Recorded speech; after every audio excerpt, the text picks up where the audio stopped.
Rahasia Allah di sekitar kita. Wah, wah, wah, ramai sekali. Lihatlah, teman-teman kita sedang bermain loh. Ada yang bermain jungkat-jungkit, sepatu roda, dan sepak bola. Sementara itu, matahari bersinar cerah. Air yang jernih mengalir di sungai. Burung-burung terbang di angkasa. Wah, indahnya. Loh, kok buah-buahan ini jatuh ke tanah sih? Mengapa angsa dapat mengapung di air ya? Kita cari tahu rahasianya yuk. Balon dapat terbang karena berisi gas yang sangat ringan. Buah-buahan ini jatuh ke tanah karena bumi menarik semua yang ada di atasnya. Gaya tarik bumi itu disebut dengan gravitasi. Pesawat ini dapat terbang karena bergerak cepat dan dapat melawan gaya tarik bumi.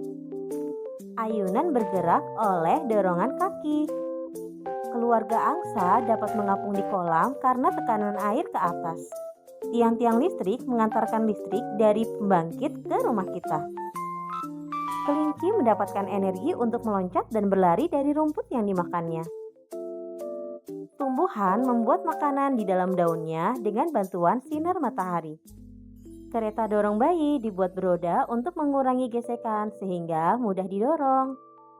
Menyelidiki rahasia Allah Subhanahu wa Ta'ala.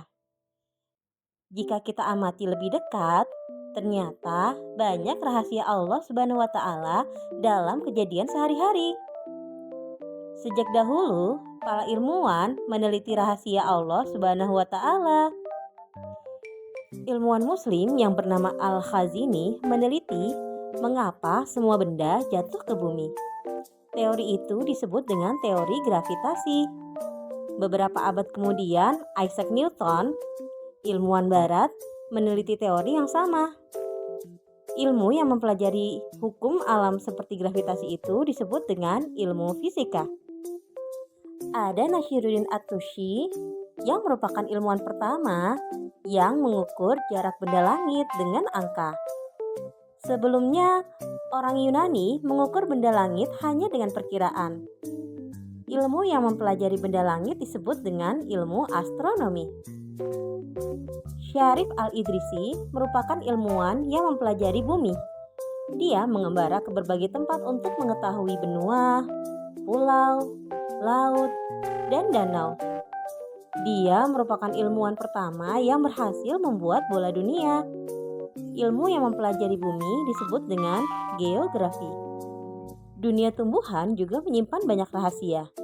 Tumbuhan dapat dimanfaatkan untuk obat-obatan dan berbagai keperluan lainnya. Abu Sa'id Al-Asma'i dan Abu Khair merupakan ilmuwan yang mempelajari kehidupan tumbuhan. Dia mengelilingi Spanyol untuk meneliti berbagai jenis tumbuhan. Ilmu yang mempelajari dunia tumbuhan disebut dengan ilmu botani. Jadi ilmuwan yuk.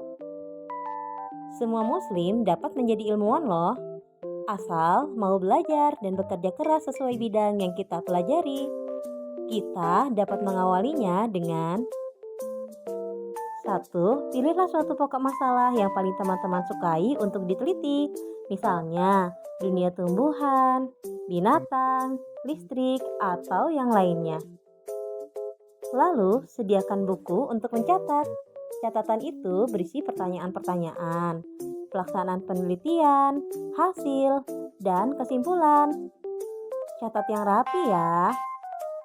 Siapkan bahan-bahan penelitian dan ikuti aturan mainnya.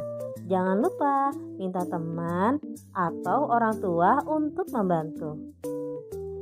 Kata Allah dalam Al-Imran ayat 190, sesungguhnya di dalam penciptaan langit dan bumi dan pergantian siang dan malam terdapat tanda-tanda kebesaran Allah bagi orang yang berakal. Demikian pembahasan Yuk Belajar kali ini. Jangan lupa like dan subscribe ya teman-teman agar channel ini makin berkembang dan memberikan manfaat. Sampai jumpa.